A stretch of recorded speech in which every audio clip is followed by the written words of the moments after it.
football talk here. Got some film. Zach, I know, did you get a chance? I did. I watched it last night after our BetMGM Network show. How about that? Eric, you got family things you're working on, right? Well, I just rewatched the game in the morning before the 22 came out. I'm like preseason 22. I'm the weirdo. I'm the weirdo here. I'm not gonna piss my wife off right now. I'm the weirdo. We'll wait till week one. I was enjoying it. I mean, I'm trying to like some of these wide receivers, like these position battle. Like Ryan Fenoi to me is just a guy that has a lot of potential. You know what? I think that I said this earlier, and I really do believe this. With Ryan Fenoi, I didn't give him much of a chance. I really didn't. And we'll see with the thing with Mingo and how that's all going to break down. And that looks like it's, several weeks is what they're saying right now. We'll see when he comes back. I just felt like Ryan Fenoi, in the games that he's played and the opportunities that he's got, nobody has got open more and not rewarded for getting open more than him. Yeah. With some of the passes they were throwing to him. I mean, he runs a pivot route the other night in the game where, and a pivot is where he's on the outside and he goes inside and then breaks back hard to the outside. And immediately he's got separation towards the sidelines. And Milton throws the ball like 10 feet over his head, and you're like going, God dang, you just put it on him. Yeah, it's a nice gain right there. He's going to maybe go up the sidelines, get a little bit more, but nobody has run more routes and got separation and got open and not been rewarded. But the thing that's been impressive with me, and I went back and watched him play on special teams because I'm trying to kind of figure out of these wide receivers. Yeah. Now you mentioned him, Wolchuk. Mm-hmm. All of a sudden there's a punt return and he has a really good block on the punt return, and you're like going, okay. Then on the other side, Tolbert gets called for block in the back. And poor Tolbert looks like he's like, why am I even out here kind of a guy? And it sounds like I'm disrespecting the guy, but you could see with Fenoi, he kind of gets into it. There's another time where he was covering a punt.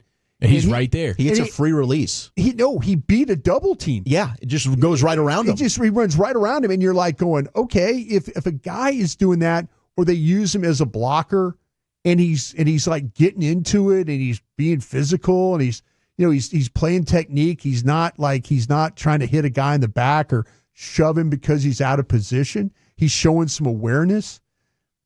I don't know, man. That's the kind of thing. If you're talking about why would we need this guy on the roster, those are the types of things you sit down in a meeting and go, hey, you guys, did anybody watch Fenoi play special teams the other day? Or did anybody watch him run routes the other day? Or anybody, that's the kind of thing when you're trying to make a football team that you have to do. And we talk about Mingo and the size. This is a big guy too. This guy's capable of. Mm-hmm. He's capable of if they play him, they want to play in the running game. This guy, if he's got he got called for holding.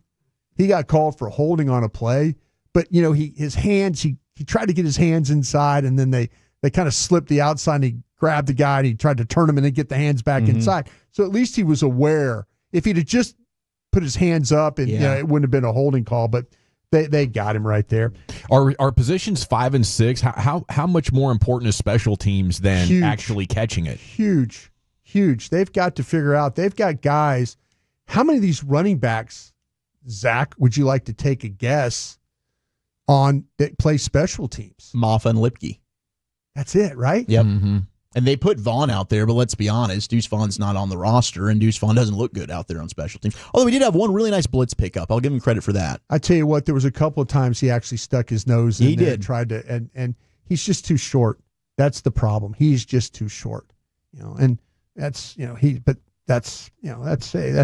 was a really, really good college player. He might go somewhere else and play. Someone might figure out something to do with him, but I just don't see him in the mix here. I'll say this. Okay. Do you want me to focus on Joe Milton on this stuff, or where do you want me to go on this stuff? Because I go a lot of different ways. I mean, you guys care what Joe Milton, how it, I think we all know he wasn't good. Okay. I will say this about Joe Milton, the one thing, and the safety that he took.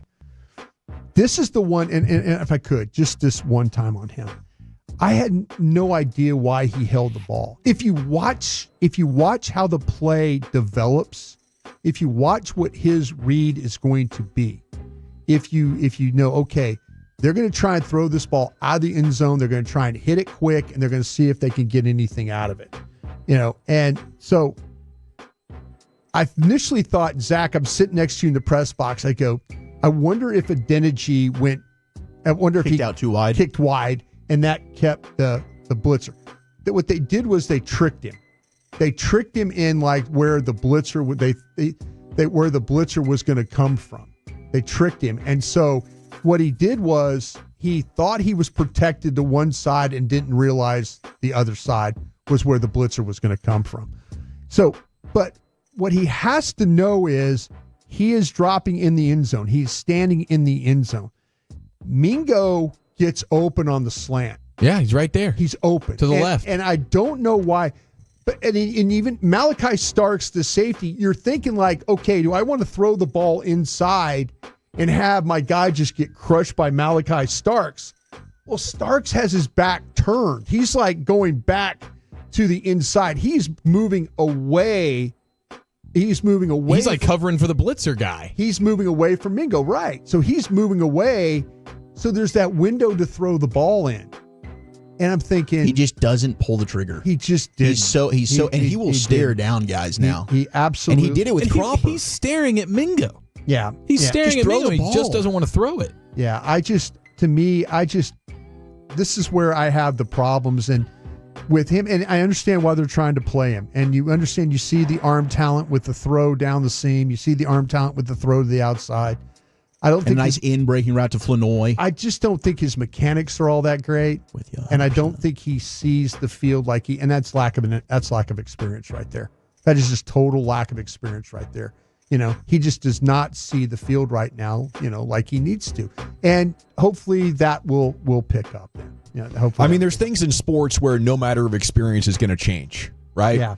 It's like in video games. There are some people who are freaks at Tetris, and they can look at the board and see the new piece coming down and spin it and place it before anybody else. And it doesn't matter how much you practice, you're not going to be like situationally fluid and aware enough and sharp enough to ever really catch up. And it's no disrespect to Joe Milton as an athlete, incredible athlete.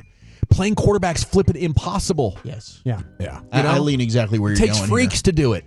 Yeah, because his resume, Michigan, didn't make it, got hurt, and then Hendon Hooker take his job there at Tennessee, started 1 year, and then was a 7th-round pick. I mean, there's a reason for this. Some of that is on him. Yeah. It just hasn't clicked.